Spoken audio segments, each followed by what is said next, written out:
Welcome to a Sunday Funday edition of The Sweat presented by DraftKings, everybody. I am your host for the next 2 hours, Emerson Latzia, sitting alongside two of my favorite friends, DraftKings contributors, Julia Edlow, Steve Buchanan.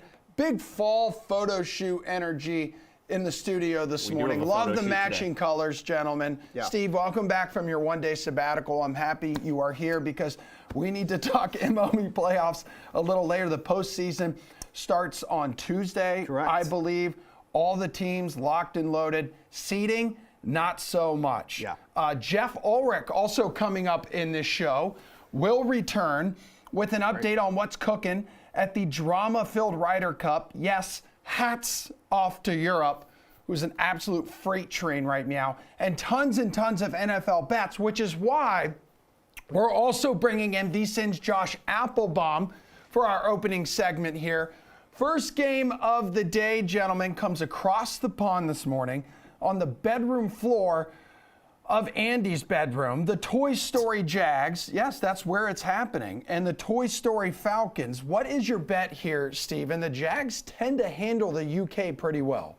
Yeah, I didn't really take that into much consideration. Not enough data there, but I like the under 20.5 points to the first half. I think this is going to be a pretty low-scoring game for these two teams. You look at what these two teams have averaged in the first half of these games. Atlanta, 6.3 points. Jacksonville, 6.7. These two teams have gone a combined 5-1 to the first half over in their games that they played so far this season. And what does the Atlanta want to do? They want to run the ball here. They want to control this game, doing it at one of the highest rates in the league at 47%. So I think this is a good spot to back the under during the first half. All right, Jules, what do you think? Anything stand out to you for this game? Yeah, a little bit. And Steve says not enough data here. There kind of is. Jacksonville does this every year. They go and play in London. 4-5 in 9 games over there. Jags fan, they go over there. Yeah, they're generally a dog. Favorites do very well in the international games as well. I don't mind laying 3 with Jacksonville here. It's a bounce-back spot for them. Very disappointing game at home against Houston last week. Gave up a ton of points. The offense has not been moving very well. Atlanta has a decent pass defense, so we'll see what Trevor Lawrence, Calvin Ridley can find. But Jacksonville's been running the ball really well with ETN, and that's been a flaw for the Atlanta defense. They have not played well in terms of run defense. So I think Jacksonville's going to establish the run, find a way to get this game. I don't mind laying 3 with Jacksonville in a bounce-back spot. I think Atlanta's been a little overvalued, getting a win against Carolina, squeaking by the Packers, and then kind of getting exposed a little bit more in Detroit last week. Josh Applebaum, let's not sleep on the revenge narrative here for Calvin Ridley as well, going up against his former team. Yeah, welcome back to these NFL London games. Great to have these sweats early in the day, especially for you, Emerson. This is a great one. Your favorite team, you can have your breakfast and sweat your Jags. But I'm going to go money line here on Jacksonville, guys. -170 to win this game. Couple factors here at play. Number one, all movement liability has been toward Jacksonville. They opened -3. They've pretty much stayed 3 all week. But if you look at our DraftKings board right now, they're really juiced up -3, -120. So it looks like they may even get to 3.5. This thing has never gotten down to 2.5. And then 2 angles to keep an eye out for, guys. 1, international games. When you get to these international games, historically, the chalk does very well. Favorites are 29-9 straight up, 76% in international games, and they're 25-14 against the spread, 64% in these games. Jags are getting around 78% of bets, almost 90% of the money. And to Julian's point, in a bounce-back spot, teams off a blowout loss of 20 points or more, they come back the next week and cover 54% of the time. So the fact that this thing is going to 3.5, I don't want to lay a 3 and push. I don't want to lay a 3.5 and lose. Let's go money line, win the game with the Jags -170. And you guys mentioned a lot of experience going across the pond for Jacksonville. A lot of experience for Jacksonville across the pond. A lot of scoring expected between the Bills and the Dolphins, Jules. We know what Miami did last week with the 70-piece against the Broncos. Bills offense pretty red hot as well. What is a bet that you like in this game? Scoring perspective-wise, just to start, I don't mind an under in this game. It's not something that I'll be putting out as a play, but we just saw Miami drop 70 points. Everybody's going to be looking at the over on this game. Buffalo has been good offensively since the opener, that Monday Night Football game against the Jets. This is going to be strength on strength. Buffalo's been really good defensively, particularly in the pass defense. And I know Jordan Poyer's out today. That's actually the reason DeMar Hamlin is going to be active for the first time this season. So a little bit weaker in the Buffalo secondary, but I would lean towards the under here. I'll actually go another short favorite, though, as a play. I do like laying 2.5 with Buffalo. Everybody's going after Miami, whether it's on the money line or taking 2.5 points. Given their start, this is going to be a tougher place to play. Tua Tagovailoa is 0-3 in his career in Buffalo. At some point, this offense is, I don't want to say regress, but at least just look human, and I think this Buffalo defense is going to be the one that brings it back down to earth. Bills, ever since that Jets game, have looked very good. They're not getting as much credit. We kind of have that bias from watching that Monday Night Football opener in New York that Buffalo's offense has not been playing well, and that's not the truth. They have. So I don't mind Buffalo at home here in a really good spot. Josh, an opportunity for the Bills to restore themselves as AFC East favorites. They take advantage of it. Yeah, you definitely love the short number on Buffalo here. You'd never get them under, a field goal at home. But I'm going to take the Miami Dolphins in this one, guys, +3. Now, again, you can shop around. You can wait for the 3. It's been going back 3 to 2.5 pretty much all week. You could buy up the half point. +3 around -120. I don't love the fact that Miami is a public play. They're getting 63% of bets, so they are the public side. At least they're not getting 70-80% of bets. But here's my angle to take Miami. Number one, all movement liability has been in their direction. These 3s are either staying 3 or going to 2.5. It never got to 3.5. Divisional dogs, that built-in familiarity. They're 62% against the spread this season. You mentioned Tua. Tua as a dog in his career, 11-5 against the spread, 69%. He's 5-1 ATS as a divisional dog.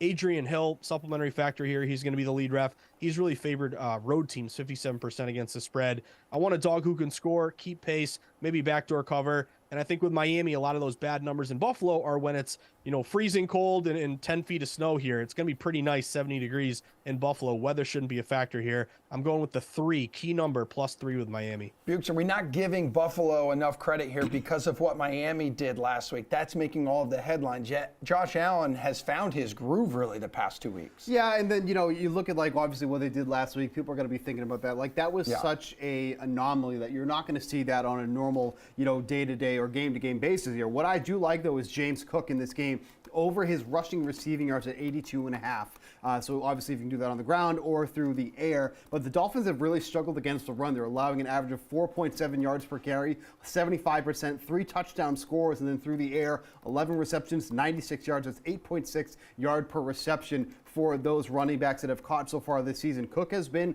the bell cow guy. He's just under 15 attempts per game, 13 total targets in 3 games here. There's a multitude of ways that he can go over this number here, especially in a game that has a total of 53 points at this rate. There's a lot of scoring to be had, which means there should be a lot of opportunities for guys like Cook to hit the over on this number. So give me the over on his rushing and receiving yards for today. All right, let's go AFC North here. Baltimore, Cleveland. Deshaun Watson expected to play, Josh. On the Baltimore side, the injury bug is feasting, especially in that backfield. Justice Hill is questionable. Odell is already out. What's your bet?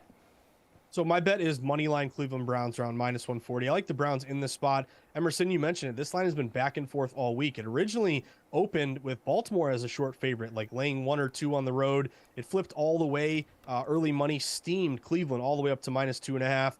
What was interesting is that about 3 days ago, we got that report that Watson was banged up, may not play. The line got down to 1.5, but sounds like there's good news on Watson. His line is now back up to 2.5. It's moving in favor of Cleveland. You look at this spot for Cleveland, they're only getting 46% of bets, so they are in a contrarian situation here. And I think the injuries are so important, Emerson. No Odell Beckham, no Bateman on the offense as well. Oweh, Ojabo, Humphrey, all these guys are out on defense. I love the Browns defense here. They're top 1 or 2 in both rushing and passing. I don't think you need Watson to put up, 45 points today. You might score 20, 25 and win this game. I like the money line play here, especially late movement and Watson hopefully playing -140 with Cleveland. Steve, what's the play here? I think using the Ravens as a teaser leg this week is the way I'm going to go here, getting them up to 8.5. I mean, this spread has been all over the place here. I mean, we saw it at -3 at one point for the Browns. Obviously, the status of Deshaun Watson really kind of fluctuated that all throughout the week here. But now you're getting Baltimore at an 8.5 point underdog in this one with a game total that's relatively low. It's at 41.5 points in this game. So getting the Ravens up to 8.5 gives you just some nice room here overall. What can you pair that with, though? Well, there's a couple options here. You can go with the Chargers. You can get them down to win. You can get the Cowboys down to win as well. So I think using Baltimore as one of those teaser legs plus 8.5 is the way to go this week in this game. All right, Jules. Your play, Baltimore, Cleveland here. It's a tough game. I initially liked Baltimore with the Deshaun Watson news. I think Deshaun Watson playing that's fine. I don't think he's going to be very good. He hasn't thrown a football this week. He's going to throw in pregame warmups, and they'll determine how he looks before officially giving him the nod, which we expect them to do. I can't trust backing Cleveland in that situation and going to a guy like Dorian Thompson-Robinson from UCLA as the backup, very unproven. This would maybe be a game that I would watch start and look at getting involved in play after we see how this game looks. Cleveland has an elite defense. I wouldn't love targeting Baltimore against them if Watson looks good. If he doesn't, I might feel a little differently. Myles Garrett just about to absolutely feast. A few other games really quick, Steven. Two great defenses, Tampa Bay, New Orleans, and you have Derek Carr expected to play so quickly here. Yeah, I like Kamara anytime touchdown plus 120. That's right, he is back. They need to use him in a very huge role here in this game. I think Kamara plus 120 to score a touchdown is a play. And Anthony Richardson expected to be under center for the Colts when they host the Rams today. We've got a lot more to get to in this show. A lot of good wide receivers in those games we just hit on. Maybe Steve will be targeting a few of them when we corner the market coming up next.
All right, in our first block of the show, we've already hit on some NFL matchups. Now we're going to dive even deeper into some matchups, specifically wide receiver and cornerback matchups, and maybe which ones, as we corner the market here, Steve Buchanan, which wide receivers you will get after in DFS, and when it comes to the props department, trying to make some money here. Before we get going with this, What? Emerson, I do have to ask you. It's a very nice shirt you have on. Oh. Can I learn more about this shirt? Oh, okay. Well, that was a cool. very natural question. Nice crown. You Check see out the back of there? it, too. The back is absolutely sick. So this is our latest collab with Steve Aoki and DraftKings. This is your friend, Steve, who threw a cold cake in your face this Steve past Aoki summer. is now my friend, too, now that he has blasted a cake into Steve Buchanan's Yeah, face. dude, we were all like, hell yeah, Steve, go get it. He's my favorite, Steve, but you're right behind him. So anyways, maybe we'll show people that video coming up in the show. You can get this shirt at the DraftKings shop right now. And what you can do is the money you use from listening to these two in cornering the market, you can turn around and buy a shirt. Go ahead, dudes. That was very good, very smooth. All right, let's talk about some of the wide receiver matchups to target and maybe some to avoid, just depending on who their cornerback is going to be in coverage here. Let's talk about what is projected to be one of the highest scoring games on the slate now, but maybe not so much. Aiden O'Connell is going to be starting now for the Raiders. I actually do prefer O'Connell over Brian Hoyer, who was, who a lot of people thought was going to be the starter there. But we're talking about Josh Palmer going up against Marcus Peters, who has been the cornerback for the Raiders here. Peters has just been absolutely brutal so far to start the year. 17 targets against him, 13 receptions in coverage, which gives a 76.5% reception rate, 12.2 yards per reception as well. So these have been going pretty deep as well. But like I mentioned, pretty high game total here. Palmer's yard total set at 43.5. He's been playing 61% of the snaps too, whereas Quentin Johnston's only at 23%. Obviously, no Mike Williams in the mix now, so it's basically Keenan Allen, and then who's kind of the number 2 guy after that? Is it Palmer? Is going to be Quentin Johnston? Are they going to start getting him involved a little bit more? But this is definitely a matchup you want to target in that game there, Palmer against Marcus Peters. I think you covered this one pretty well. Obviously, Keenan Allen is the guy in that Chargers offense, but behind him, what is there now with Mike Williams gone? And Quentin Johnston seems like the guy that should take over that role, but the Chargers aren't comfortable giving him that as a rookie yet. So Palmer, who's been, one of those guys, third, fourth receiver over the years, steps into that role. He's coming off a game, 4 grabs for 66 yards and a touchdown, 15.6 DraftKings points last week. He's only $4,000 if you want to look at him on the DFS side of things. And then as you covered, 43.5 in terms of receiving yards in this matchup against the Raiders. Feels like a pretty good buy low number if you want to back it over there. And even with the announcement of O'Connell, this game total has only dropped 1 point, went from 49 to 48 from yesterday. So still expecting. I think it was, I would say the total is probably already baked in for a good chance that Jimmy G were to miss, and then it goes down a little bit with that becoming official. But yes, not too significant of a move. Another matchup I like here today, Deebo Samuel going up against Catrell Clark of the Cardinals. Now, Deebo Samuel was listed as questionable, is expected to play in this game, but you look at the numbers for Clark in coverage. He's been targeted against 24 times, has allowed 17 receptions, which is a 70% reception rate, 13.2 yards per reception.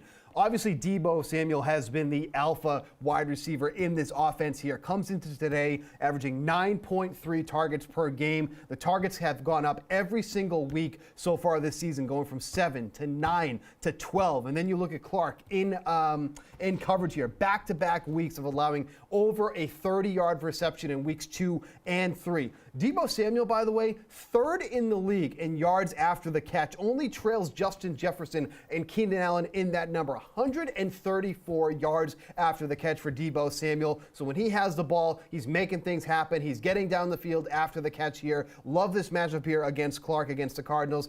Julian, obviously the 49ers are massive favorites here. 14-point favorites against the Cardinals. Although I think it's fair that the Cardinals probably looked the best that they have last week against the Cowboys there.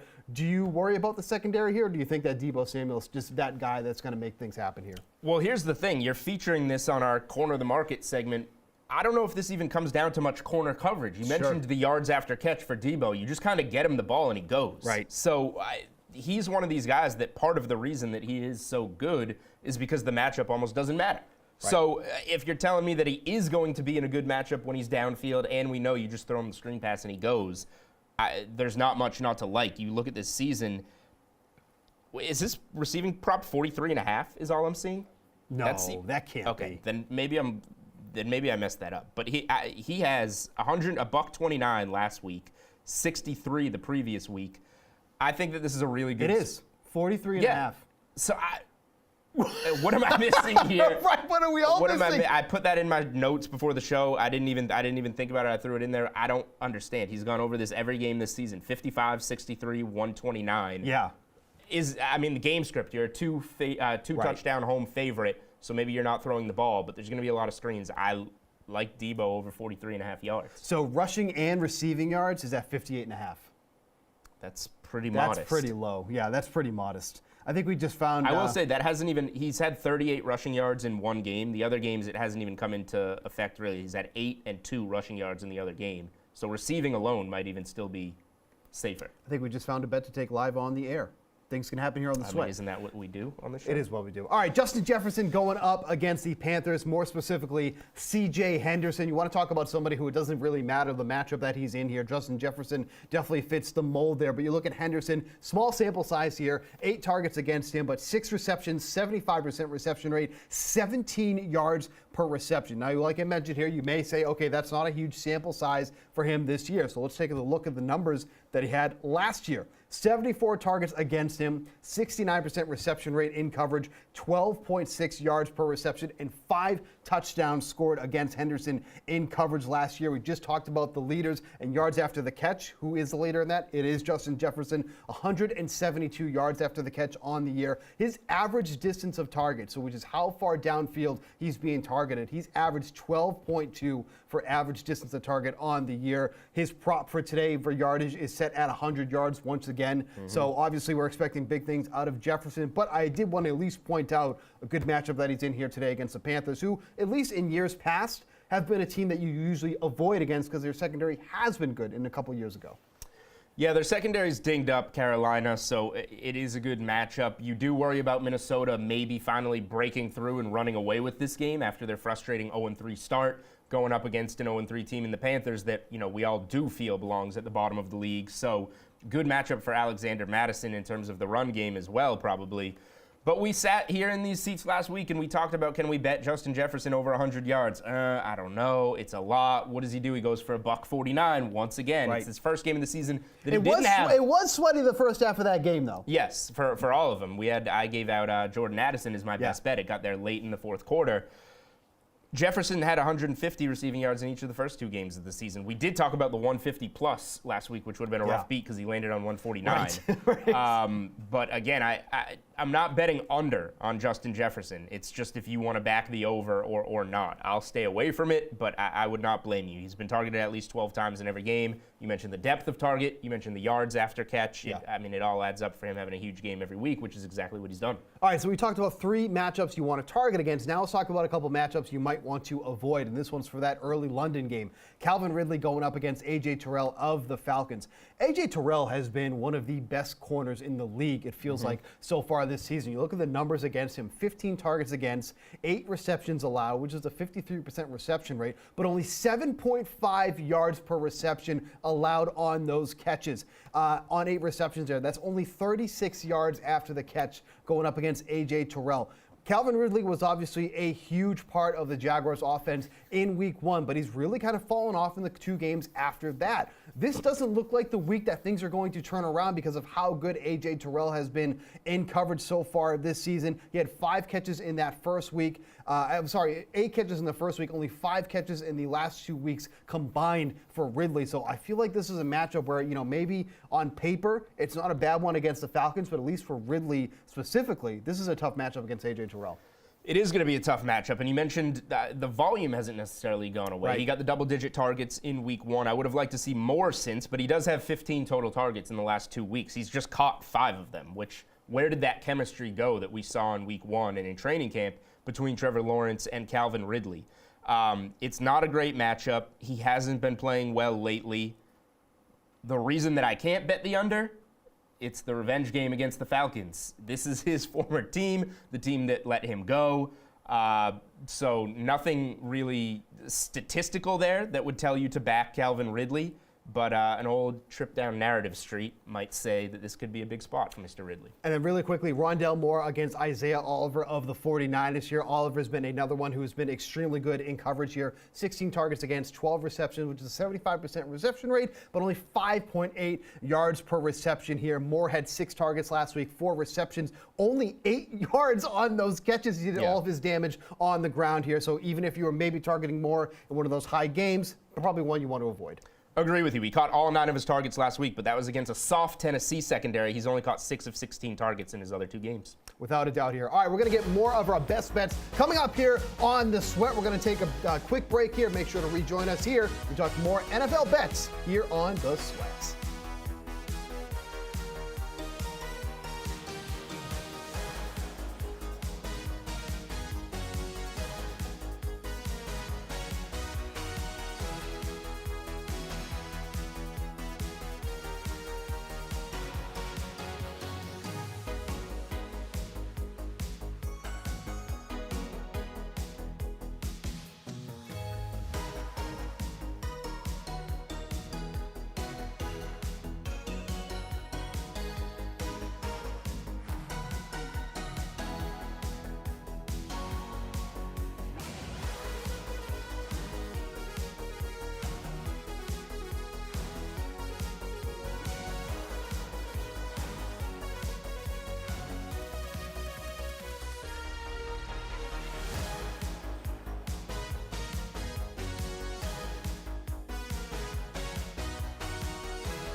All right, back here on a Sunday edition of The Sweat. We're going to dive right back into some best bets around the NFL. Steve's here. Jules is here. Josh is here. I am here. I am Emerson. Yes, good job. I am. Thank you very much. Let's start with the Bengals visiting Tennessee here, Josh. Bengals pick up their first win of the season last week. Avoid everybody hammering away on the panic button. Now they aim to pick up their first road victory of the year. Do they do it? I'm not sure about this one. I'm going to take the points here with Mike Vrabel here and the Tennessee Titans. I think it's a good spot to bet against Cincinnati for a couple of reasons. Now, if you look at the way this line moved, it did move early towards Cincinnati. Some books open, Bengals only laying 1.5 on the road. We got up to -2.5. But the books really don't want to go to 3. And what's notable to me is that this is the most lopsided play of the day, guys. 85% of bets are going with Cincinnati. If you're a contrarian bettor, if you like to bet against the public, this is the kind of spot where you love to take Tennessee. If you are a public bettor, this is what worries you, how popular the Bengals are. But despite this, lopsided betting on the Bengals, why won't the books go to 3? Typically you'll see them go to 3 in this spot, maybe even go to 3.5. Tells me there's a reluctance on the odds makers' part to give out that key number of +3 for Tennessee. Also look at Mike Vrabel as a dog, 2-1 ATS this season. He's 25-16 ATS, 61% in his career. Dogs off a blowout loss or more. They're 93-57 against the spread, 62% since 2018. Since he's on a short week, they played Monday Night Football. Now you got to go play a really tough team who, again, really Vrabel gets his team going every week. And remember, in that playoff game a few years ago, guys, what did they sack Joe Burrow? 9 times? I know the Bengals won the game, but maybe there's some institutional knowledge here for Tennessee going up against Burrow.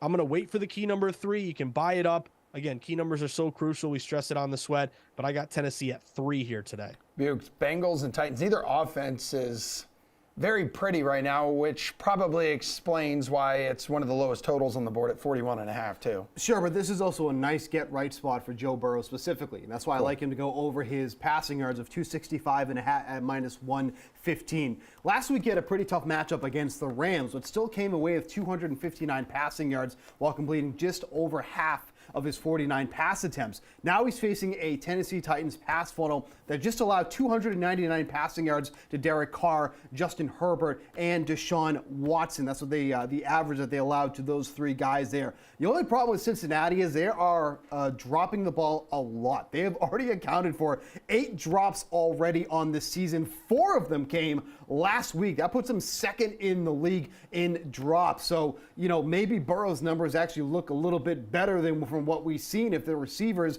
were actually catching these balls that were going on target to them. But nonetheless, over 265.5 for Joe Burrow. I think that's the play here today. You see Joe Burrow is seeking out the advice also from Aaron Rodgers on how to deal with this calf injury as well. Yeah. Is that true? Yes, it is. That makes no sense to me. I have no comment on that. But in terms of the game, I lean towards Cincy as the favorite because of the matchup that Steve highlighted. If there's anything you can do against Tennessee, it's that you can pass on this secondary, and it sets up a pretty good bounce-back spot for Joe Burrow, or at least keep it going spot for Joe Burrow after what we saw last week. Ultimately, I'm not going to get there because the Titans are somewhat due, and they're at home in a big game, so I'm going to stay away on a side for a lot of the reasons Josh said. I'm actually going to buy low on a backup running back player prop here. I played Tajay Spears, the rookie, over 18.5 rushing yards earlier in the week in my best bets article. It's now 20.5. I think that's a pretty modest number. He has outsnapped Derrick Henry twice so far this season. Yep. And he outsnapped him significantly last week. Part of that was the game script by trailing, but the Bengals, they ranked 29th in rushing yards allowed, over 150 per game this season. They should get Derrick Henry going, but Spears, outside of the Browns game where that Browns defense is elite, stuffed both him and Henry, he has 76 rushing yards on just 11 carries. Getting over 20 yards, this is like a 4-carry type of thing. If he gets 4 or 5 carries, I think he gets there. I like this matchup a lot. All right, Jules, what do you think about Washington, Philadelphia here? Miles Sanders questionable for the Eagles. Miles Sanders isn't on the Eagles. He's on the Panthers. Oh, my bad. Panthers, my bad. I had a brain fart. That's on me. I know you did. That's I have fun pointing those out. Thank you. So, yeah, Miles Sanders definitely isn't going to do anything for the Eagles today. But they look for DeAndre Swift. Fortunately for the Eagles, they have a lot of guys that will. I actually like Swift's rushing prop. We're not getting it in the mid-30s anymore. Those days are long gone. Those were some gifts the last couple of weeks. But these workloads, 28 carries for $175 in that Vikings game. Then Boston Scott comes back and factors in as the guy that they're pounding the ball with the lead late last week, but still 16 carries for 130 yards for Swift. Now, and that was against Tampa. So this week, big home game against Washington. Washington ranks 22nd in the NFL, allowing close to 130 rushing yards per game. I think even at this number going up, I would play Swift over rushing yards. In terms of a side, this one's kind of sailed a little too far. I think Philly wins the game. If it was 8.5, I would use it as a teaser leg down to 2.5. But I think that number is going to be gone. Josh, what's your move on the DK Sportsbook for Washington, Philly? Yeah, I think it's tough to play Philly at this point. It feels like they're going to blow out this, Washington Commanders team and win, but it's just difficult for me because you're getting a really public play on Philly. They're getting like 80% of bets. Julian mentioned a ton of steam on Philly. They opened laying 7.5. Now you're up to 9. Some books even going to 9.5. Could be a survivor play if you're still in survivor here. I think also that teaser play, you missed the boat on that one. That was 8.5 to 2.5. So I'm going to go a different direction in this one, guys. I'm going to go under here. I've seen a lot of smart money hit this under. Total open at 44. It's down to 43.5 or even 43. If you like the under, try to get the hook on that 43.5 if you can find it. But a couple reasons like the under. Number one, public's hammering the over. Anytime you get a really popular team, offensive team with a lot of firepower like the Eagles, public's going to automatically say, hey, give me the Eagles, give me the over. However, despite like 70% of bets going over, this total has fallen. It's only getting 30% of bets, but almost half the money. And here's another angle that I like, guys. Unders that fall. Very simple system here. But again, public loves overs. If there's just any indication of the line dropping at least a half point, those unders are 21-14 this year, 60%. They're 57% against the spread since 2021. And another one here, outdoor divisional unders. The weather shouldn't be too bad. A little bit windy here, nothing in terms of precipitation, but outdoor divisional unders are 61% since 2021. So, if this is a blowout win for the Eagles, maybe they take their foot off the gas, they run the ball late. Is this a, 31 to 7 game, something like that? I'll go under 43.5 with this matchup. Because Washington winning its first 2 games against inferior opponents, first time it played a good one in Buffalo, it folded.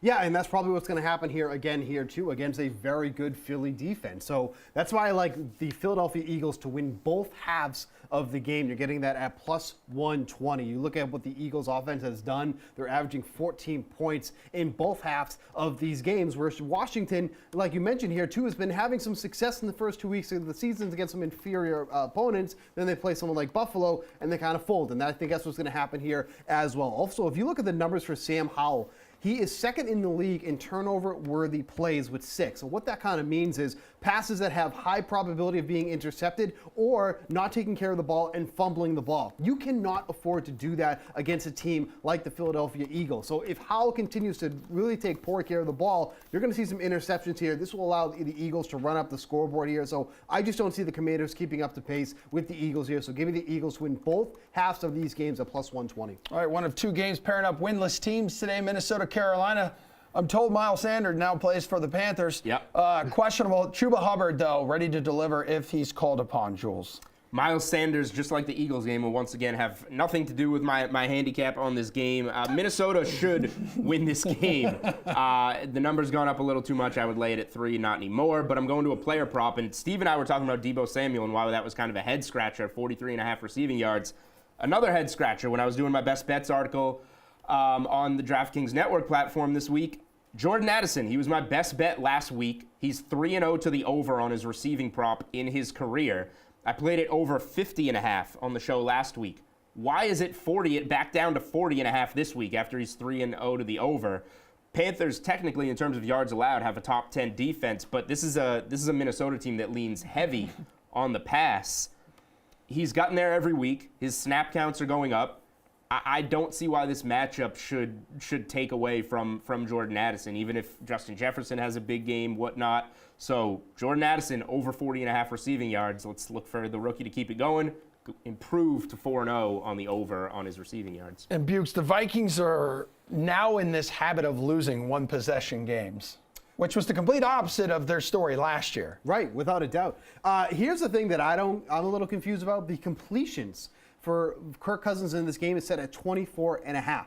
He's blown past this number every single week. He has at least 31 in all 3 games that they've played. The Vikings aren't running the ball either. They're doing so at the lowest rate in the league, 25%. Every other team in the NFL has run the ball at least 31% of the time. So now all of a sudden, why? Because Cam Akers is here? Now they're going to start running the ball all this much? That's a joke, please. 24.5 completions for Kirk Cousins. Give me the over on that one. And a revenge game for former Viking Adam Thielen, who's gone off the last 2 weeks as well. One of them with Andy Dalton, though.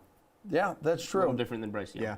And it just so happens that Adam Thielen is thriving when Andy Dalton is under center and not Bryce Young. Okay, guys, that's all the time we have for this block. We got to take a break. It's October. You know what that means? Playoff baseball, baby. The postseason arrives on Tuesday. Bukes is going to stick around.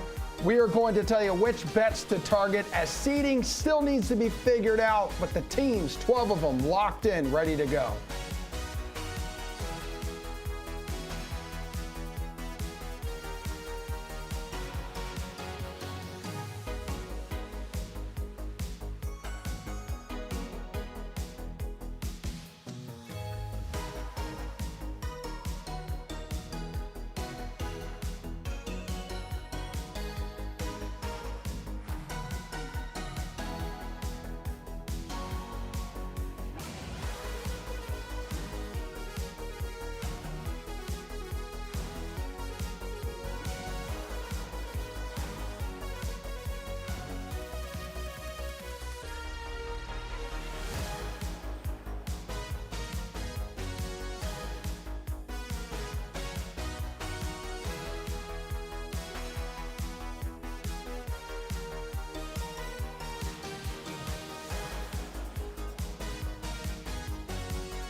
All right, welcome back to the Sweat, everybody. Welcome to the final day of the Major League Baseball regular season. This is what the playoff bracket would look like if the playoffs started today, which they don't. That's on Tuesday. All 12 spots in the field are now filled. Yep. 5 teams securing their playoff position on a hectic Saturday night, Steve, with the Astros, the Diamondbacks, Rangers, Blue Jays, Marlins, all clinching on the second to last day of the year. Only question now is, which teams will be seated where? Right, and that's going to be the biggest thing here, because like if you just quickly go back to that that bracket there, Houston and Texas could easily switch here, depending on if Texas loses today against the Mariners. If the Houston Astros win, they could still take the division here, and that's huge too, because Houston could move into that bye in the second seed there, where Texas has to play wild card weekend here. So there's still a lot to figure out, but it will dramatically, or could dramatically, alter how these playoffs are set up. Okay, so who needs a win the most today?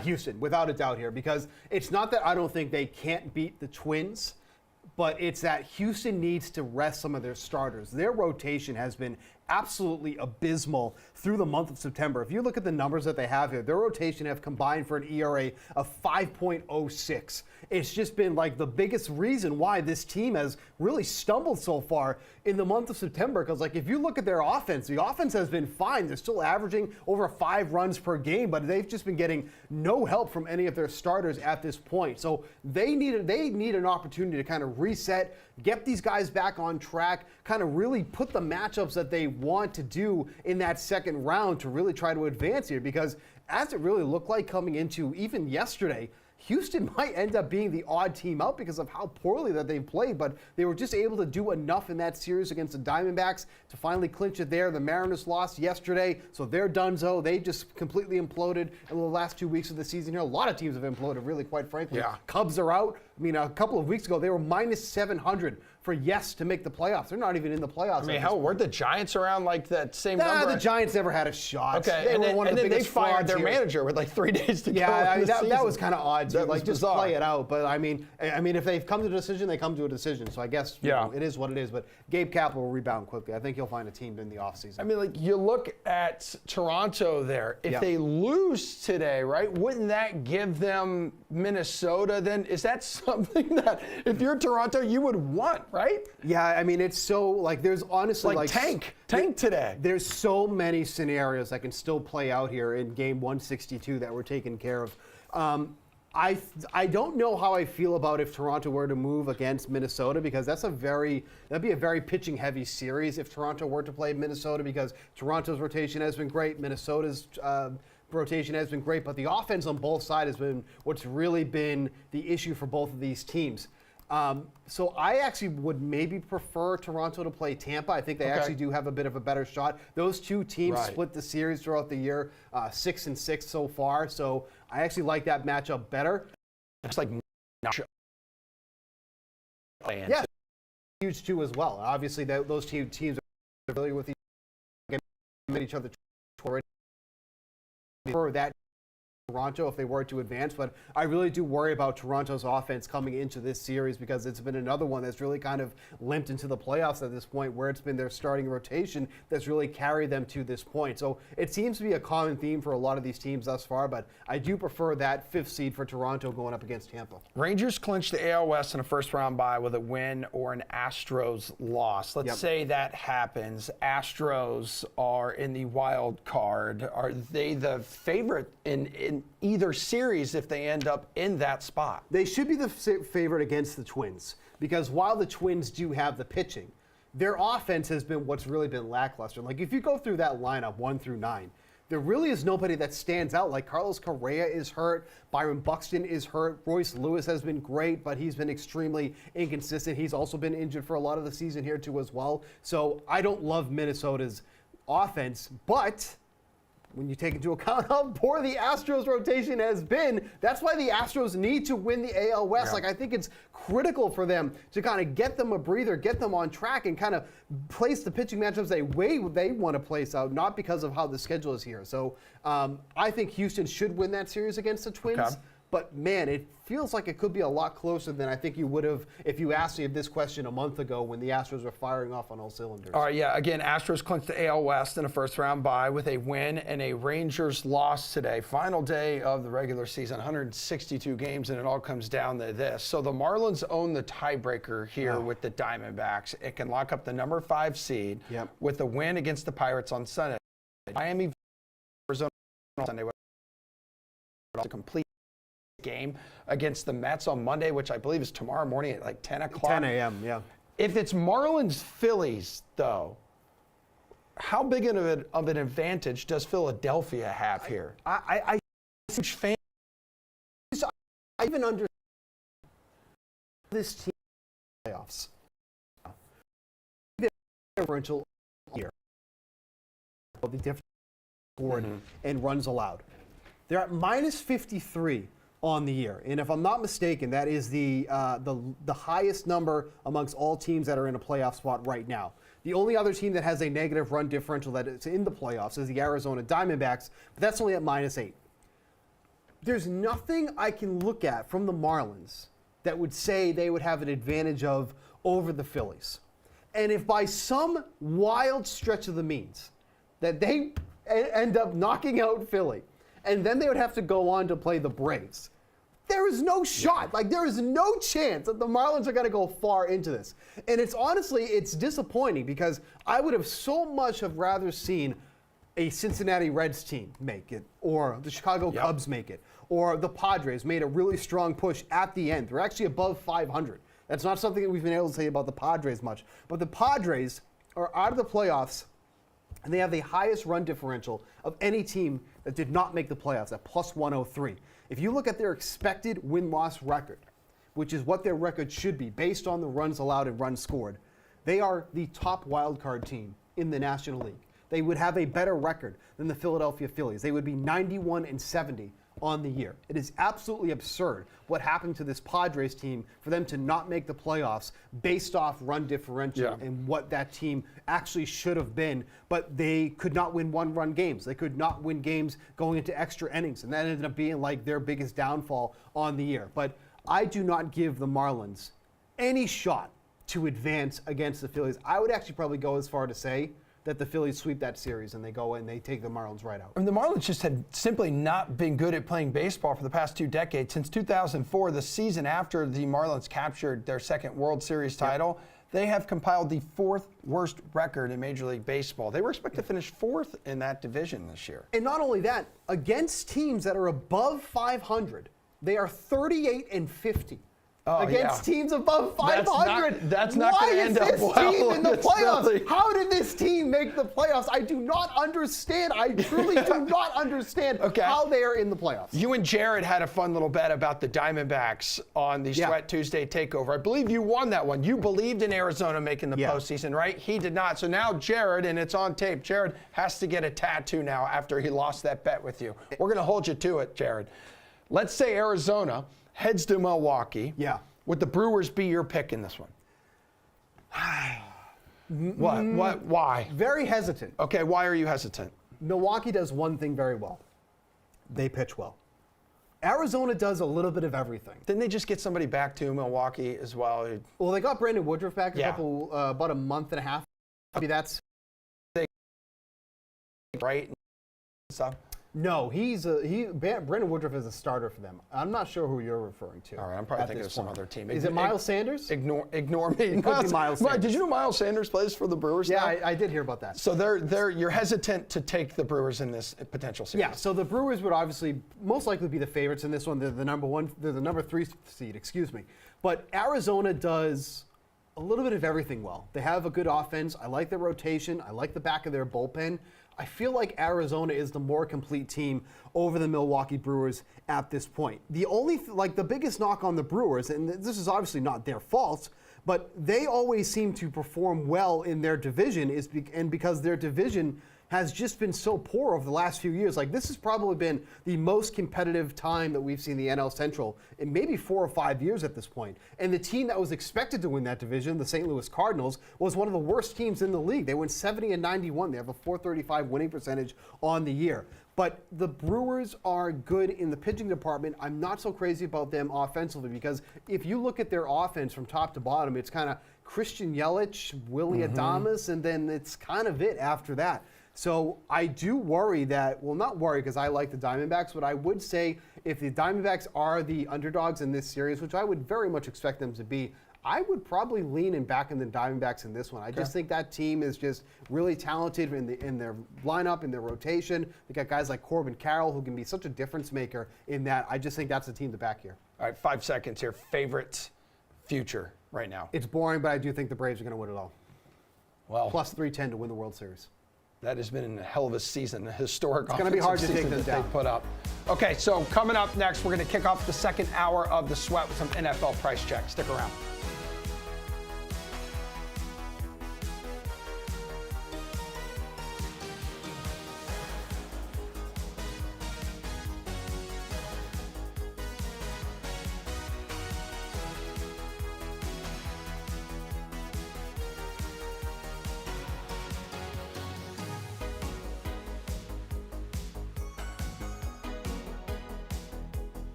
Ladies and gentlemen, it is good to have you here as we kick off the second and final hour of this Sunday edition of the Sweats. Still got Ryder Cup reaction coming up. USA looks like maybe making a final push.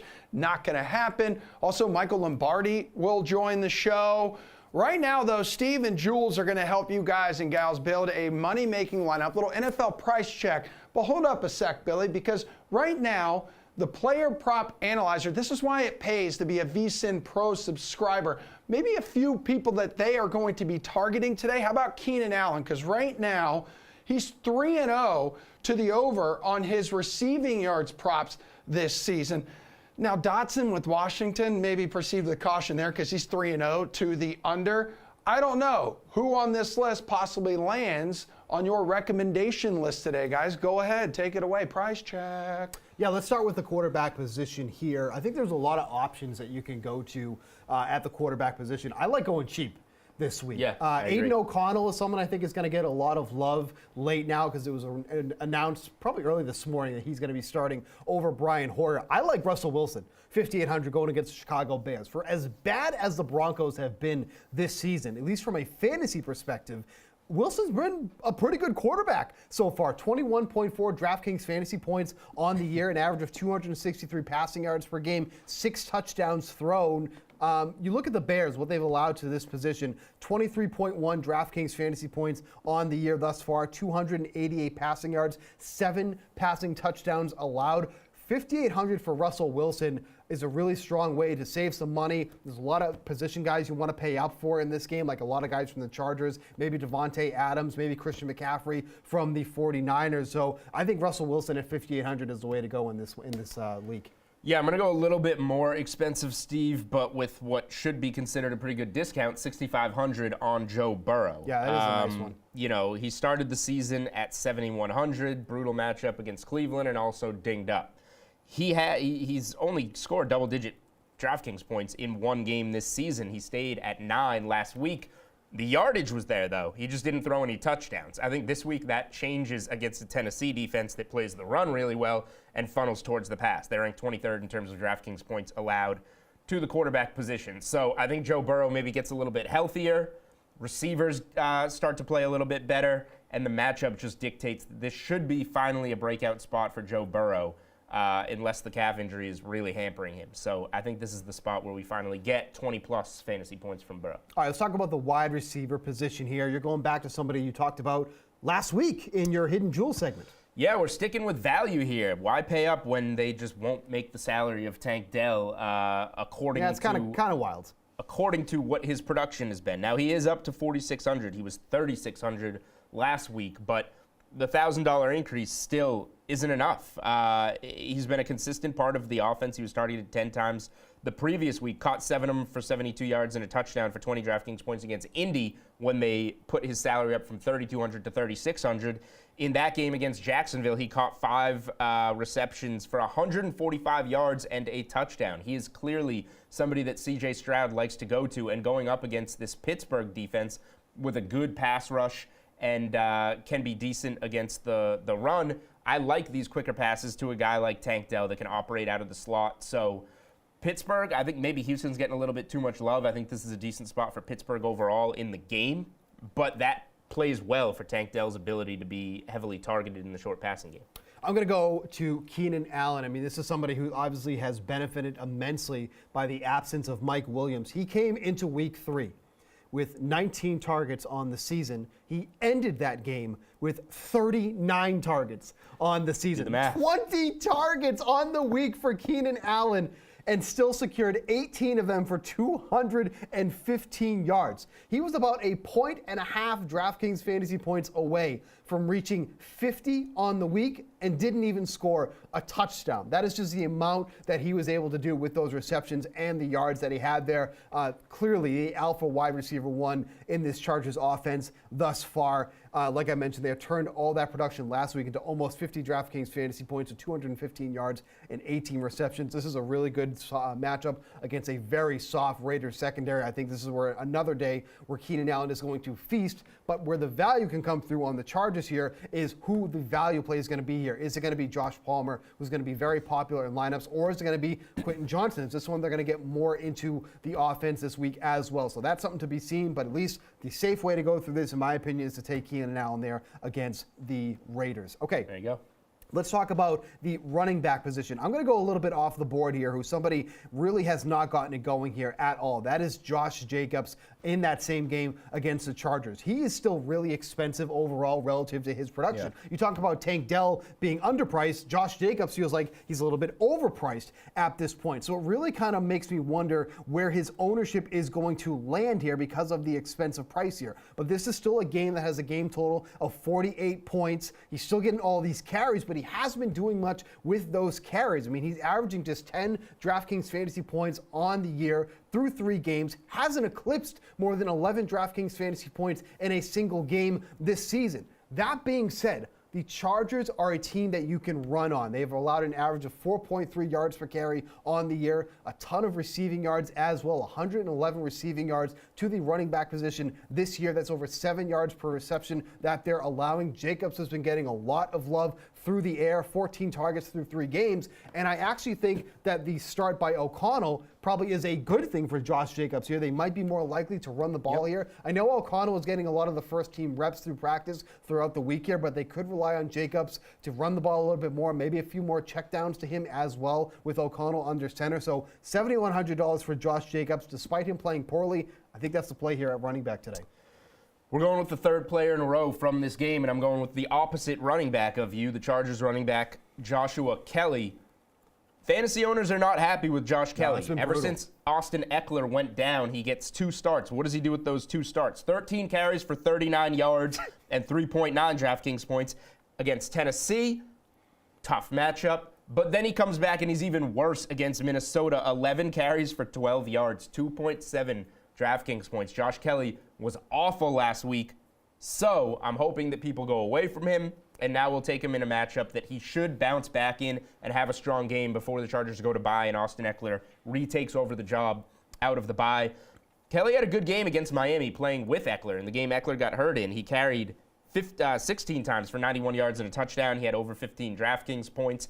This is the matchup against the Raiders, who ranked 27th in terms of DraftKings points allowed to the running back position. This is the matchup where he can finally get it going. So I am hoping, because of those 2 bad games, nobody's paying attention to him. The salary isn't where it should be, and this is a good matchup for him to finally go off before going into the bye and giving Eckler his job back. All right, moving to the tight end position. This is a position you and I usually go relatively cheap at, and I think that's what we're both going to do this week as well. I'm going to go to the highest projected scoring game on this slate. I'm going to go with Dalton Kincaid of the Bills. It kind of feels like Kincaid has kind of been the option for Josh Allen over Dawson Knox, at least for the first 3 weeks of the season here. He's seen a total of 10 targets through weeks 1 and 2, was only targeted against twice last week, but now we're talking about going against a Dolphins team that has allowed some of the most fantasy production to the tight end position so far this season.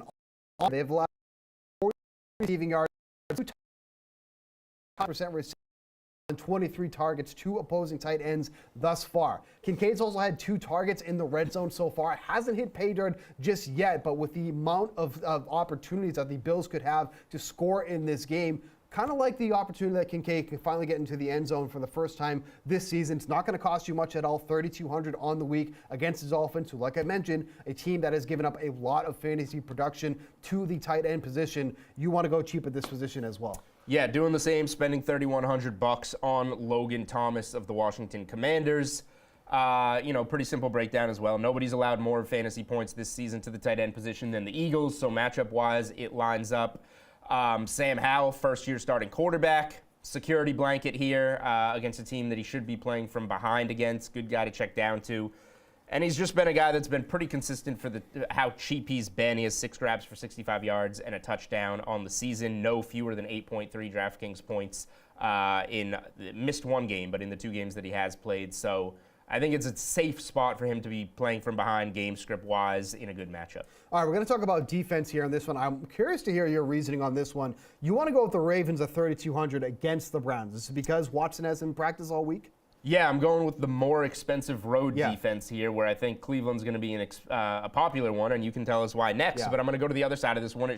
Total's coming down, outdoor division game in the NFC North.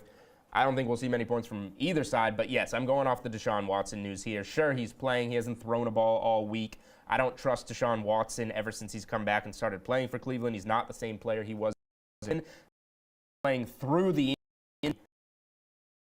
we will kind of come to fruition and maybe see some turnovers. Yeah, so I like on the other side, I do like the Browns here. Like you mentioned, they're probably going to be a popular play here at 2,800. But I think it's safe to say that like the Browns, at least from a fantasy standpoint, have probably been one of the most consistent defenses on the year. I mean, they're averaging 9.3 DraftKings fantasy points through the first 3 weeks of the season, which for a defense is pretty impressive overall. 9 sacks already on the year. My reasoning for this one here is that while Lamar Jackson is good at eluding, those pressures from opposing defenses, he's just running out of bodies at this point that are healthy coming into this game. We obviously know that Dobbins is no longer in here. No Bateman, no Odell Beckham. Justice Hill is coming into this game, questionable as well. So it's like at some point, the Ravens just aren't going to have a lot of guys to throw to.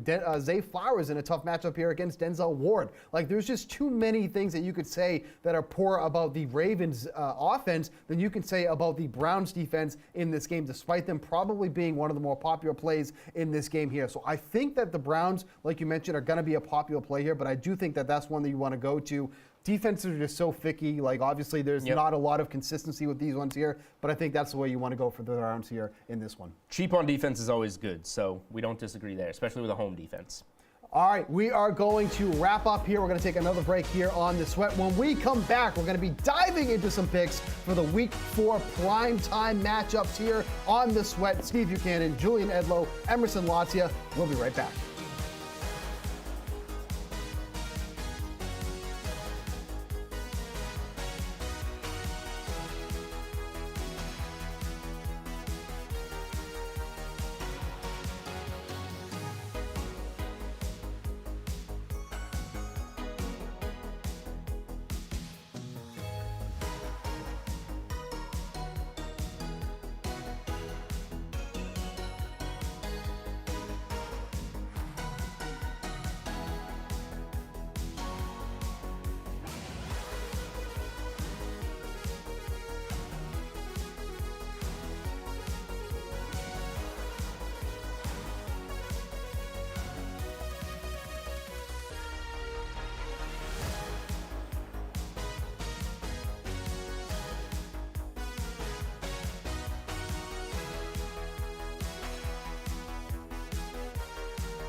All right, folks, let's get after it. Let's touch on the Week 4 afternoon and prime time slates.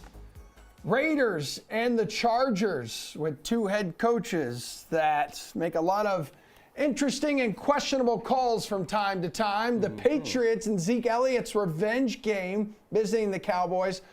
Can the Cardinals upset the 49ers like they did the Cowboys last week? And then, of course, we have the Taylor Swift game tonight, Sunday Night Football. I don't think Zeke can do anything that would constitute as revenge at this point. Because he had his best game last week. It was like 80 yards on the ground for the Pats. What if he scores the I don't know. game-winning You know touchdown? how some of these, and you mentioned it with Calvin Ridley earlier in the show, Steve. Some of these dudes get fired up when they play their former teams for the first time.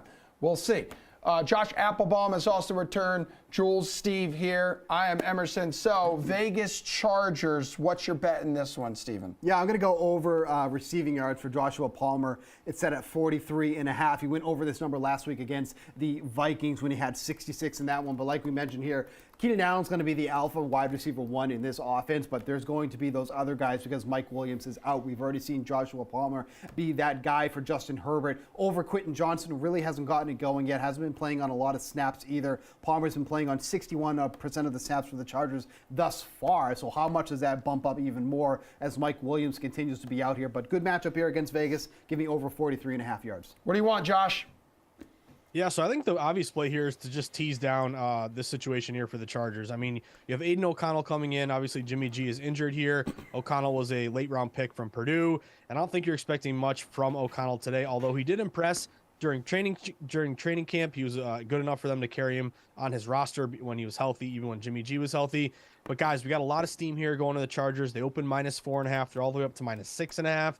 Across the market, they're getting 80% of bets. So even though it's an obvious bet of betting against O'Connell and the rookie making his debut, I don't love being with the public laying a big number at this point. So if you take them down -6.5 to -0.5 point, just win the game, I think that's definitely the play that I'll be making in this spot. Also, I think you're really leaning on the offense of these two teams, guys. Even though the total has fallen, huge discrepancy between what Herbert can get done on the offensive end and what we're expecting out of O'Connell, who's a bit of a question mark.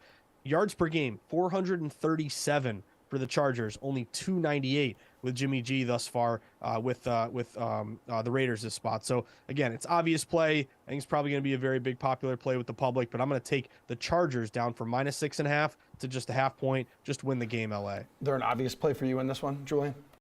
The Chargers, Josh, on for all broke down in the DFS segment. So hopefully you were watching 5 minutes ago, and I'll spare you the analysis, and let's get to more games. Thank you so much. New England, Dallas then. Come on, you're Patriots.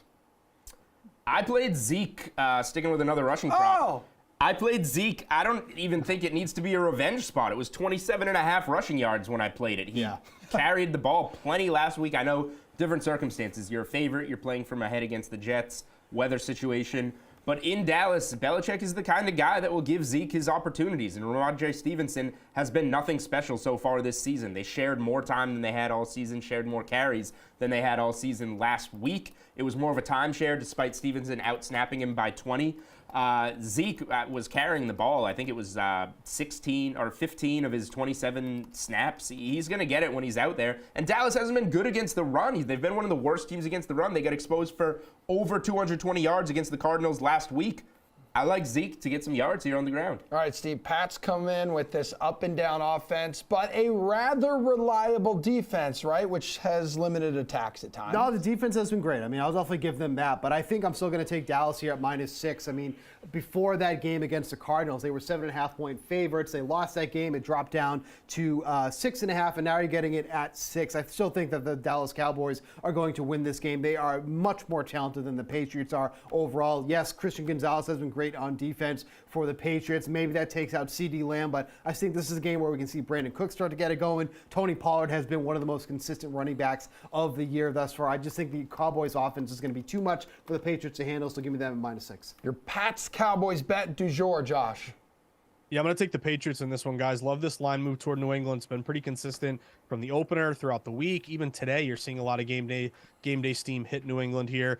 Remember, they opened as high as +7.5. Immediately, that got down to 7, 6.5, and even today, over the last 24 hours this morning to now, we've seen a lot of those 6.5s get down to 6. I see one book that maybe even be getting down to 5.5. So I always love the fact that when you have consistent movement throughout the week, that tells me that even though this line is getting worse in terms of taking New England and the points, the odds makers are taking points away from you, the line's still moving in favor of New England. Tells me that even though the line's getting worse, pros still like the Patriots here in the points. Also, it's not a public play to New England, guys. You're looking at across the market, around 70% of bets taking the Cowboys, saying, hey, they're much more talented than the Patriots. Patriots are kind of that boring offensive style.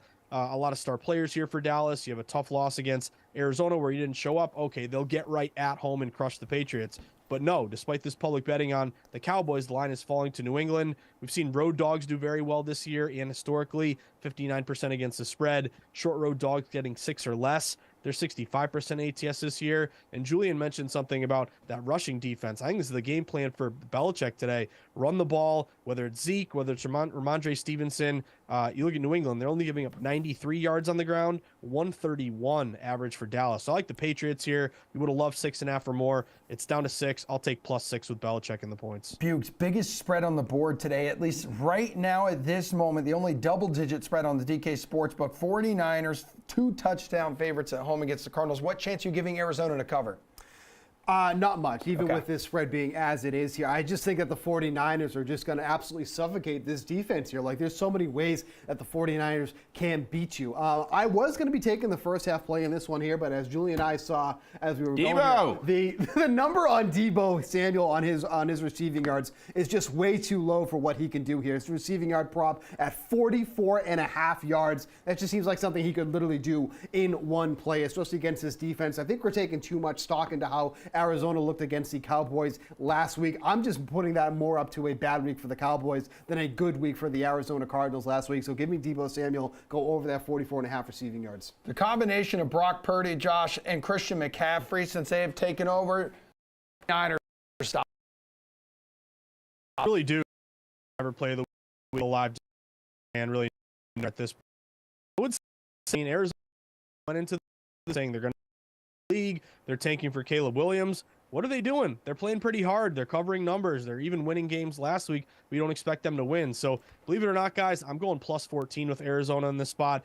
It's kind of a line freeze play to me. The public isn't worried about this big number for San Fran. Don't worry, they'll blow out lowly Arizona by 20+ points. But despite 60% of bets here going with the 49ers at home, this line has been 14 pretty much all week. Why isn't it up to 15, 16? It stayed exactly where it's at. Tells me there's some liability on the 2 touchdown spread in favor of Arizona. You look at in particular, guys, I was doing some research on big dogs, the German Shepherds, Emerson, the big pups here. Yep. And they're getting 14 points or more since 2018. They're 29-24 against the spread, 55%. Profitable, nothing crazy. But here's where it gets good. If you're a divisional dog getting 14 or more, you're 12-6 against the spread, 67% since 2018. So I think it's a win here for McCaffrey and Shanahan, but I actually, believe it or not, I'm going to take the +14 with Arizona. What are you targeting for Cardinals and 49ers? If you read my best bets article on Thursday or Friday, you didn't. You missed out. I wrote up Christian McCaffrey over 78.5 rushing yards, so I went to go see what that was at. It's 93.5. That got smoked, so I'm going to lay off giving that. I lean against Josh. I do lean to laying it with the Niners. This is not the Cowboys. This is a more buttoned-up operation. But I'll just go with Steve's at this point. It's Deebo. 43.5 receiving yards is too low, even if he's a little dinged up. I don't read your articles because I wait for the sweat on the weekends for your picks, buddy. To miss props by 15 yards. Bukes, Chiefs at the Jets here. Everyone knows it's the Swelsey hype surrounding this game with Taylor Swift in the stands. Travis Kelce, most bet player for any time touchdown score. -130. Those odds are a little juicier than we typically see there, Steve. Yeah, I don't care about the Taylor Swift, Travis Kelce thing. I'm going to stick with actual bets that I want to win. I'm going to go with the Chiefs' first half spread at -6.5. The only way the Chiefs don't cover this number is that you have to think that the Jets defense absolutely suffocates this Chiefs offense. And while there is a chance that that happens there, the Jets are also 0-3 on the first half spread so far this season. I think that the Chiefs are going to be able to move the ball downfield even against this good Jets defense. Is there a chance that maybe this defense is a little bit overrated aside from Sauce Gardner here? I think we might be able to see that here today. Give me the Chiefs to cover that first half spread. All right, Julian, how are you letting Taylor Swift's appearance at this game impact your betting strategy? In no way. The Chiefs are going to win this game. I would lean towards laying it with them, but the Jets are a mess. They don't want Zach Wilson as his quarterback. Under 173.5 passing yards. Not the best matchup in the world, but I don't care. Dude's not finishing this game. They are benching him to make the rest of this team happy. Under. All right, well, we got to take a break here. Josh, you mentioned earlier about Arizona possibly tanking for Caleb Williams. I think that's something the Bears are actually trying to do. We'll talk to Michael Lombardi about that coming up. Plus, Jeff Ulrich will join the show with the latest on what's going down in Rome, home of the Pope, the Ryder Cup.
You know, it's not talked about enough that the ridiculously high ratings for the Lombardi line every Saturday and Sunday morning at 10 o'clock Eastern time is because Michael Lombardi has the sweat as a lead-in from 8 to 10 every Saturday and Sunday morning.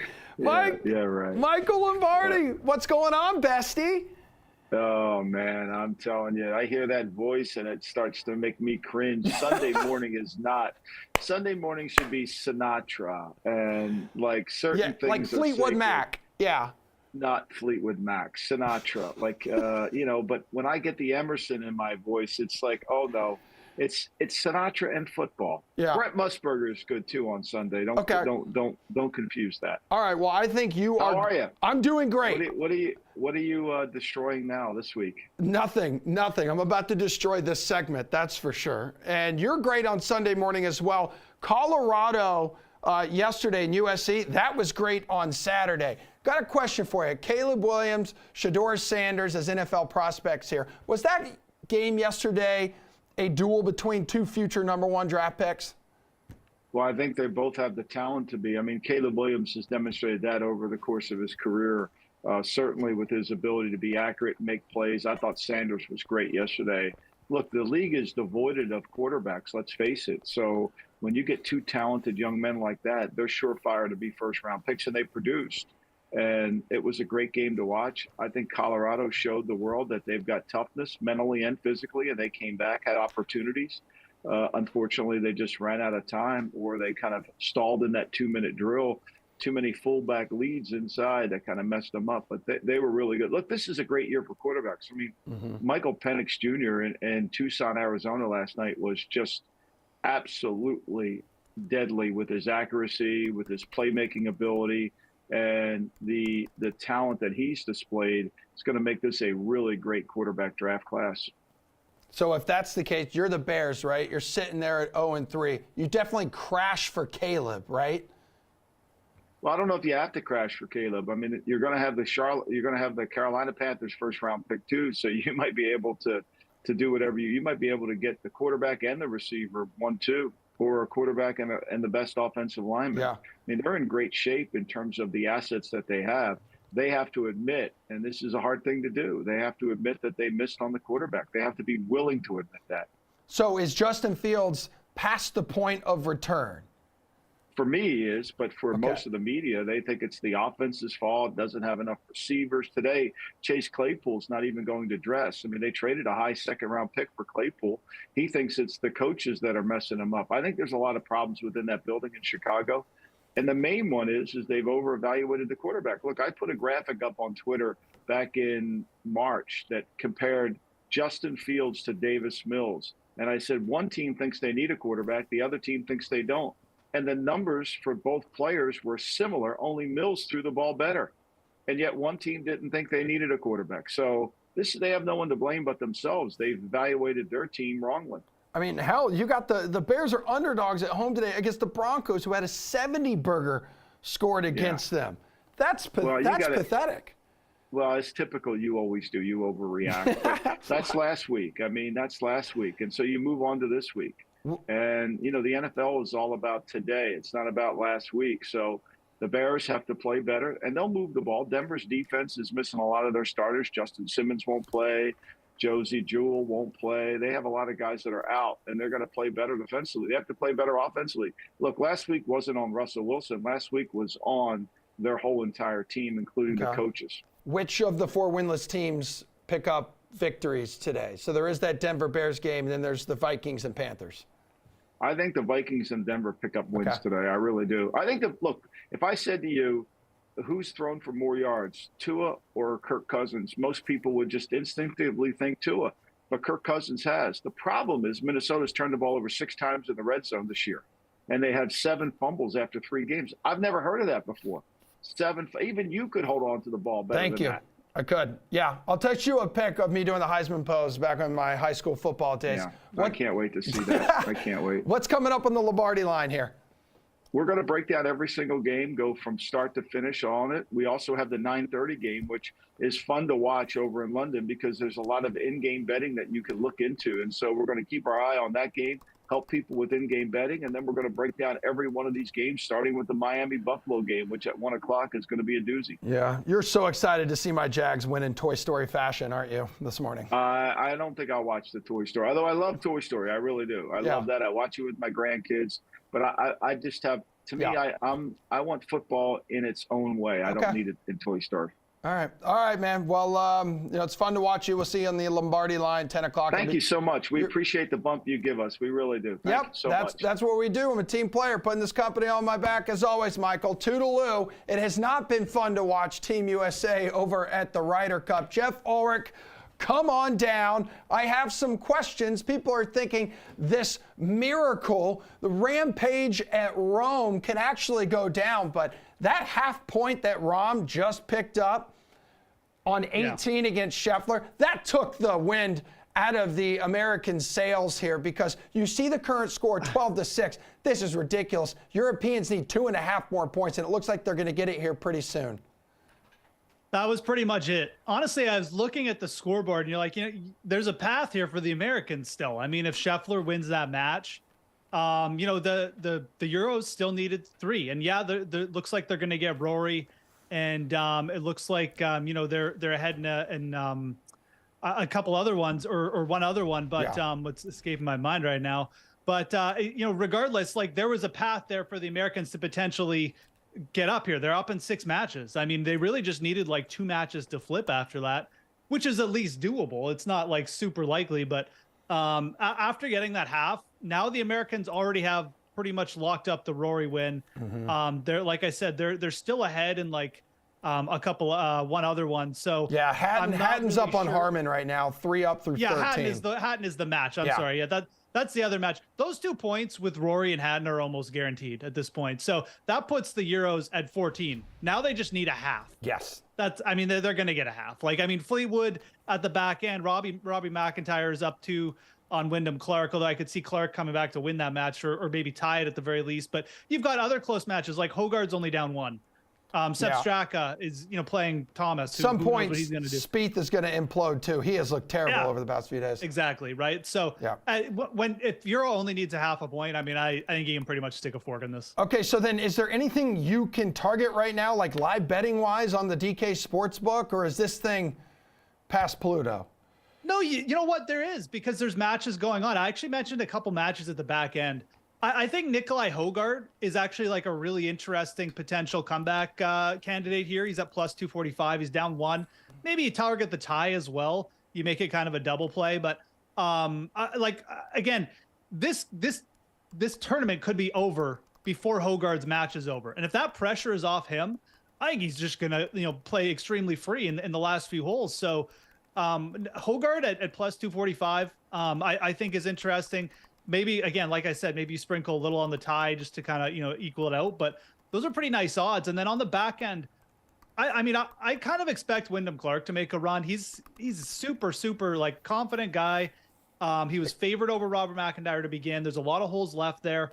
I mean, if the match is over, I know McIntyre is going to play to win, but, like, Clark there for sure could be a bit of a comeback target for me as well. So those would be the matches I'd be targeting personally. I think they have the most likelihood to kind of switch, but at this point, I mean, we're not betting on the event anymore. I don't even think they have the live odds up anymore because this one's so done. But certainly you can look at some of these live matchups. I mean, I think that you will see some of these matchups flip because there's still a lot of holes to go. All right, just big picture here, Jeff. How will this Ryder Cup be remembered? I think it'll be remembered as, like European, basically the changing of the guard for the Europeans. I mean, this was a squad who got absolutely steamrolled in the last Ryder Cup. Like that was probably the most embarrassing just loss I've ever remembered from Ryder Cup perspective. Jeff, that's really when everyone's like, oh, the Americans are in such good hands moving forward. Right. And no, the Euros clearly put a stop to that. Yeah, absolutely. And I think that, like, going forward, I think it's good. Like, I think this is really, really good for golf because you want you need rivalries in golf, and we needed new rivalries. And I think we're kind of getting that here. I mean, you're getting Rory McIlroy and Joe LaCava, obviously. That's its own sideshow. But, like, Cantlay maybe becoming a bit of a villain. Good for him. Someone needs to fill the villain role. It's not a bad thing. Good for Patrick Cantlay. Yep. Don't wear a hat the rest of your career. Who cares? Touche. But golf needs this. Yes. It needs characters, and I don't really even care who it is they're pushing into, but they need something like this. You've got the young guys on Europe, Hogard and Aubert coming up as well. Brooks is out there representing Liv with all his might as well. So I think it's just good for storylines. And I also think you're going to see some of these European players potentially take off from this. I mean, gain some confidence. It may push, one of these guys to potentially grab a major. Hatton, Fleetwood, Rory finally. I really do think that these international competitions do have that ability within them. We've seen it in the President's Cup. Guys who played there for the international squad go on to win actually often quickly after. So don't be shocked if some of these Euros have good years as well. All right, Jeff, it may be spooky season, but the only boo I want is you. Thanks, homie. All right, wrapping up the show with which bets bettors should be afraid of. Oh my gourd.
October 1st, spooky season is here. It is You indeed. love this. You decorate the hell out of your house every Halloween season, Steve. How's it coming along? You don't need to talk about my personal stuff. Oh, wow. Okay, sounds good. Let's see what you think about some of these spooky bets right now, Steve. A player who has gone over. So we're talking which bets bettors should be afraid of right now. A player who has gone over or done well so far, but is in a regression spot. Thoughts? Yeah, C.J. Stroud I think, is a perfect example of He's this been here. so good. He's the best rookie quarterback in the league. He has, without a doubt, been the best rookie quarterback that we've seen so far this season, but I think that kind of ends here, at least for this week, against the Steelers. We've talked about this all throughout the week here, but he hasn't played against a lot of teams that rush the passer, and that's exactly what he's going to get here this week against the Steelers and like guys like T.J. Watt. You look at the 140 dropbacks that he's gone on this season. He's only been under pressure on 53 of those. Pittsburgh is going to bring a lot of pressure against him here in this game, and that's where I think we're going to see probably the first bad game from C.J. Stroud that we've seen all season long. So I like the under on his passing yards here against the Steelers. I think this is going to be someone that, people may not be prepared for him to have a bad game, but if there was a scenario where that does happen, I think it's this week against the Steelers. What do you think here, Jules? Who's in a spooky spot? Yeah, I'm having a little trouble with a regression spot for somebody that's been playing well. Tua, I guess, is the first guy that comes to mind because he's been playing so well. I expect him to come back to earth in this game. So that's one of the guys that jumped out to me a little bit. Those two running backs that they have there. Right. So I was where I immediately looked here was to look at Devon Achane's rushing prop, but it's only 35.5. That's a little too modest for me to say let's go under here. So I did have a difficult time going with an actual under. I will just rehash. My favorite under of the day by far is the Zach Wilson 173.5 passing yards. That is not the definition of someone who has been going over, who is now due to regress. I just think he continues regressing and gets benched in this game. So that's my favorite under of the day.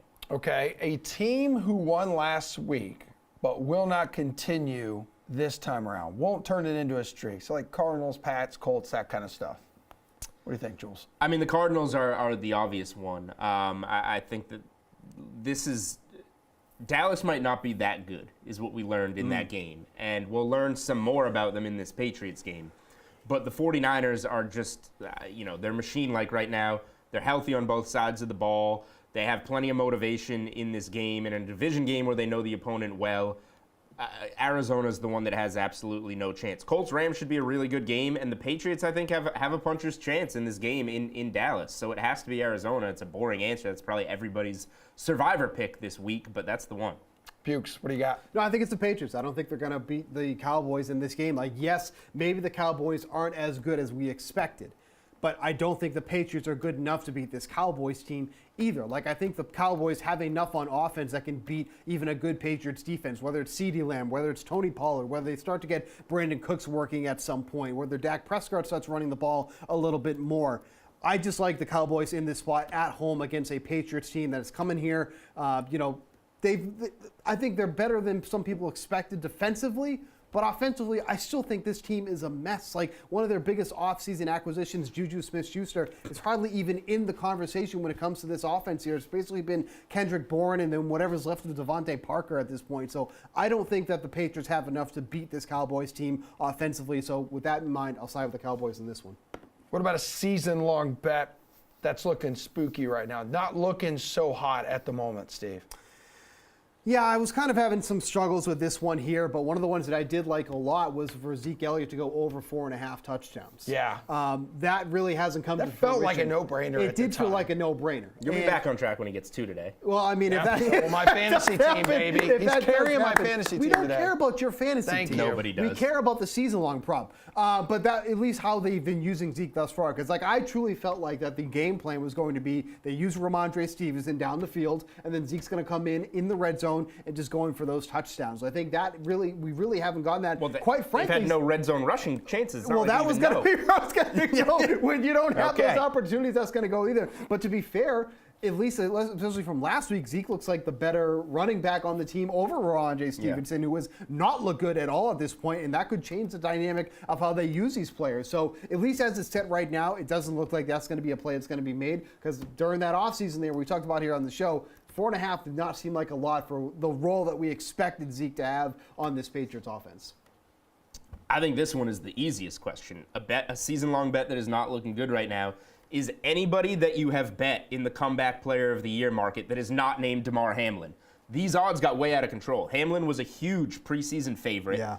And then making his season debut today. He's inactive for the first few weeks, so other guys like Tua coming back from a concussion playing really well. Like Tua's live for MVP, not comeback player of the year. Now Hamlin gets active. That number shoots up as it should. It just never should have gotten to where it got. As if Damar Hamlin touches the field this season, he is the comeback player of the year. This is an Alex Smith returning from the shattered leg situation times 100.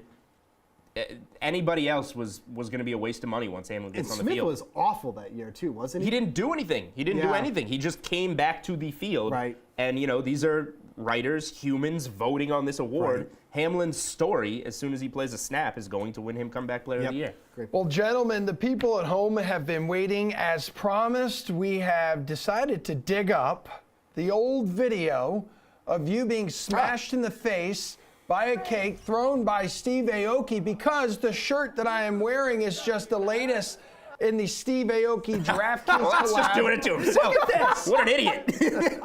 Now, Bukes, take us behind the scenes here. That cake wasn't the softest cake in the world, was it? No, and like Steve Aoki has said, like during his contest when he throws this cake, like they almost like microwave it for like 10, 15 seconds so that it just completely So it doesn't break shatters. your nose like it Right. looks like this cake did to you. So obviously we did not get the memo, and they like had this in the fridge at DraftKings for like Maybe even the freezer. the entire night, and then that morning, like they literally took it out like 5 minutes before we did that, and it was a shock to me because like I was a little worried about He threw a brick at how your it was face. gonna feel, and like it literally, It's a brick.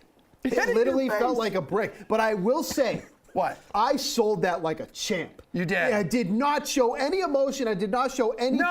No, your face says, ow, that freaking hurt. Well, of course, I mean, you're not expecting it to feel like a brick, like especially coming from somebody who does it all the time. Like, okay, this guy's got it under control. I'm safe. Like, it's like a trust fall. Like, I'm going to trust Steve that he's going to get this and it's going to go well. And that's not his fault at all. Yeah. But it was just like, that was like, It's your fault for agreeing to take a cake to the face. no, I mean, if you have the opportunity to do that, you do that.